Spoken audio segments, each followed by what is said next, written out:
તો વાવ થરાદના ગ્રામીણ વિસ્તારમાં વિકાસની ગતિ ધીમી પડી ગઈ હોય તેવું લાગી રહ્યું છે। તો વાવથી ખીમાણા વાસ બુકાણા તરફ બનતા રોડની ગતિ ધીમી પડી ગઈ છે। તો 7 માસથી ગોકળ ગતિએ રોડ બનતા સ્થાનિકો પણ ત્રાહિમામ પોકારી ઉઠ્યા છે। ત્યારે નીતિ નિયમોને નેવે મૂકી આ રોડની કામગીરી અને ગુણવત્તા પર પણ ઢીલાસ જોવા મળી રહી છે। તો રોડની કામગીરીને કારણે રાહદારીઓ, વાહન ચાલકો અને ખેડૂતો પણ પરેશાન થયા છે। તો રાજકીય વગ ધરાવતા કોન્ટ્રાક્ટરની મનમાનીથી લોકો ત્રાહિમામ પોકારી ઉઠ્યા છે। રોડની કામગીરીમાં પાઇપલાઇન તૂટી છતાં પણ રિપેર કરવામાં ઠાગા ઠૈયા કરવામાં આવી રહ્યા છે।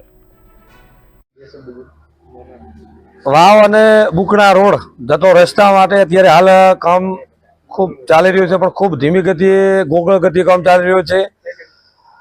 વાવથી ખીમણાવાસ, બુકણા, અસારા ગામ, નોંધણી અનેક ગામો છેવાડાના વિસ્તારો આવેલા છે, ત્યાં અત્યારે કામ ચાલી રહ્યું છે। ત્યારે કોન્ટ્રાક્ટર દ્વારા જે કપચી પાથરવામાં આવી છે ત્યાં ઢોલની ડબરીઓ ખૂબ ઉડે છે, એટલે ખૂબ અમને એવો 2-3 વખત આવા અકસ્માત પણ થયેલા છે।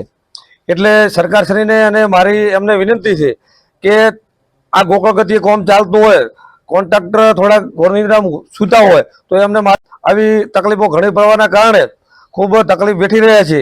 તો મારી સરકારશ્રીને પણ નમ્ર વિનંતીને અરજ છે કે સત્વરે આને પોણે દિવસમાં 3 થી 4 વખત ચોંટવામાં આવે ટંકર દ્વારા, તો તકલીફ પડે નહીં। અવારનવાર મેં પણ મારી પંચાયત દ્વારા પાણીની પાઇપલાઇન ત્યાંથી હટતી રજૂઆત પણ કરેલ છે કે ભાઈ પાઇપલાઇનને તોડતા નહીં તો તૂટી જશે પાઇપલાઇનો, અને એમને વારંવાર રજૂઆત કરવા છતાં થોડું એમણે માનવતા નિભાવી નથી। અને બીજું કે અમારા ખીમણાવાસ અથવા રીલુચી ગ્રુપ ગ્રામ પંચાયત આવે છે, ત્યાં રસ્તો છે રીલુચી ગામમાં જવા માટે, ત્યાંની વચ્ચે રસ્તાને જતો હાઈવા ભરીને જતો એ અમારો આરસીસી આખો રોડ તૂટી ગયેલ છે।